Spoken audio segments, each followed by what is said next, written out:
Hello friends, मेरा नाम है आनंद और आज हम हिंदी की पहली कहानी पढ़ने जा रहे हैं जिसका नाम है राजा और नाविक। ब्रह्मपुत्र असम की प्रसिद्ध नदी है। प्रसिद्ध मतलब बहुत ही फेमस नदी है। इसके विशाल आकार मतलब बड़े साइज के कारण असम वासी इसे ब्रह्मा का पुत्र मानते हुए नद कहते हैं। ओके, तो इसके विशाल आकार के कारण, बड़े साइज के कारण असम वासी जो हैं, असम के रहने वाले, इसे ब्रह्मा का पुत्र मानते हुए नद कहते हैं। वर्ष भर इस नदी में जल रहता है। नदी के बीच बीच में कई टापू हैं। टापू मतलब आइलैंड, जिनमें बहुत से पेड़ लगे हुए हैं। ब्रह्मपुत्र नदी के तट पर बसा हुआ अभयपुरी नाम का एक छोटा सा शहर है। उसी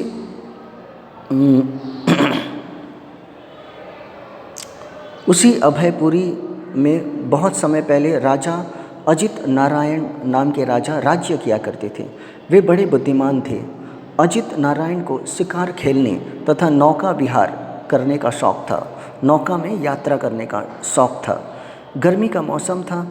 एक दिन राजा ने नौकार विहार करने का निश्चय किया, नौका में यात्रा करने का निश्चय किया।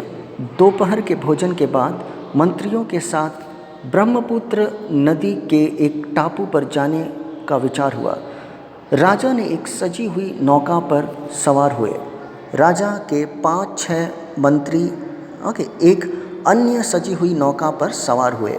मतलब एक नौका पर राजा थे और दूसरी नौका पर उनकी मंत्री उनके साथ चल रहे थे। दोनों नौकाएं धीरे धीरे चलने लगी। ठंडी ठंडी हवा बह रही थी। राजा आंखें बंद किए हुए लेटे थे। राजा को सोया जानकर नाविक आपस में बातें करने लगा। एक नाविक ने अपने माथे का पसीना पोंछते हुए दूसरे नाविक से कहा, देखो कैसा न्याय है। हम धूप में पसीना बहा रहे हैं, कितनी मेहनत कर रहे हैं, और उस नाव में देखो राजा के सभी मंत्री आराम से लेटे हुए हैं। वे हमारी तरह ही मनुष्य हैं, लेकिन देखो वो कितनी आराम से जी रहे हैं और हम यहाँ कितनी कड़ी धूप में नाव चला रहे हैं। दूसरे नाविक ने भी हामी भरी, मतलब इस बात को स्वीकार किया। राजा ने नाविक की बातें सुनी, लेकिन बिना कुछ बोले आंखें बंद किए हुए चुपचाप लेटे रहे। थोड़ी ही दूर एक टापू दिखाई दे रहा था। राजा ने नाव टापू के किनारे लगाने का आदेश दिया। दोनों नावें टापू के किनारे पर आकर ठहर गई। राजा नाव से उतरकर टापू के किनारे किनारे टहलने लगे। थके हुए नाविक भी खा पीकर इधर उधर लेट गए। कुछ ही दूरी पर एक मंदिर दिखाई दे रहा था। अचानक राजा को लगा कि मंदिर के निकट से कुछ आवाज़ें सुनाई दे रही हैं। ऐसा लगता था मानो कोई रो रहा हो। राजा को मंदिर से रोने की आवाज़ें आ रही थी। राजा ने तुरंत एक नाविक को बुलाकर कहा, जरा जाकर देखकर आओ कि ये आवाज़ें किसकी हैं। नाविक राजा की आज्ञा पाकर तुरंत मंदिर की तरफ भागा। मंदिर काफ़ी ऊंचाई पर था। वह चढ़ते हुए हाँफने लगा। कुछ देर बाद नाविक लौट आया। राजा ने पूछा, कैसी आवाज़ आ रही थी नाविक? वहाँ कौन था? तो नाविक ने उत्तर दिया, कुत्ते के छोटे छोटे पिल्ले रो रहे हैं। राजा ने पूछा, कितने पिल्ले हैं नाविक? नाविक चुप रहा क्योंकि उसने गिनती नहीं की थी। वह वापस उल्टे पांव चला गया। दौड़ते हाँफते वापस आकर राजा को कहता है, 5 पिल्ले हैं। राजा ने फिर पूछा, नाविक उनमें से मादा और नर कितने हैं? मादा यानी कि फीमेल डॉग और नर यानी कि मेल डॉग। तो राजा ने पूछा, उनमें से मादा कितने हैं और नर कितने हैं? नाविक फिर चकराया क्योंकि उसने तो यह जानने की कोशिश ही नहीं की कि कितने नर और कितनी मादाएं हैं। वह फिर दौड़ता हुआ गया और थोड़ी देर बाद लौट आया। हाँफते हाँफते आकर बोला, महाराज 2 नर और 3 मादा हैं। राजा ने फिर पूछा, नाविक पिल्ले किस रंग के हैं? मुझे पिल्लों का रंग बताओ, काले, सफ़ेद या भूरे रंग के? नाविक अब मुसीबत में पड़ गया। उसने तो रंग का ख्याल ही नहीं किया था। अब राजा ने पूछा है तो उत्तर तो देना होगा। वह सोचकर चौथी बार भागता हुआ मंदिर के पास गया और आकर बोला, महाराज, 2 काले रंग के हैं और 3 भूरे रंग के हैं। राजा ने नाविक से अब कुछ और नहीं पूछा। नाविक ने मन ही मन ईश्वर को धन्यवाद दिया। मंदिर तक जाने आने के कारण उसकी हालत खराब हो गई थी। राजा भी नाविक की हालत को देखकर मन ही मन मुस्कुराने लगे। अब उन्होंने अपने मंत्रियों में से एक मंत्री को इशारे से अपने पास बुलाया और बोले, मंदिर के निकट से कुछ आवाज़ें आ रही हैं, रोने की आवाज़ें, ज़रा इनके बारे में पता लगा कर आइए। मंत्री राजा की आज्ञा पाकर मंदिर की तरफ चल दिए। थोड़ी देर बाद लौटकर मंत्री जी राजा से कहते हैं, मंदिर के पीछे कुत्ते के पिल्ले आपस में लड़ झगड़ रहे हैं, रो रहे हैं, ये उनकी आवाज़ें हैं। राजा ने पूछा, कितने पिल्ले हैं? मंत्री ने जवाब दिया, 5 पिल्ले।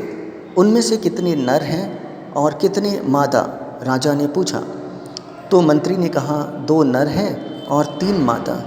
किस रंग के पिल्ले हैं मंत्री? राजा ने फिर पूछा।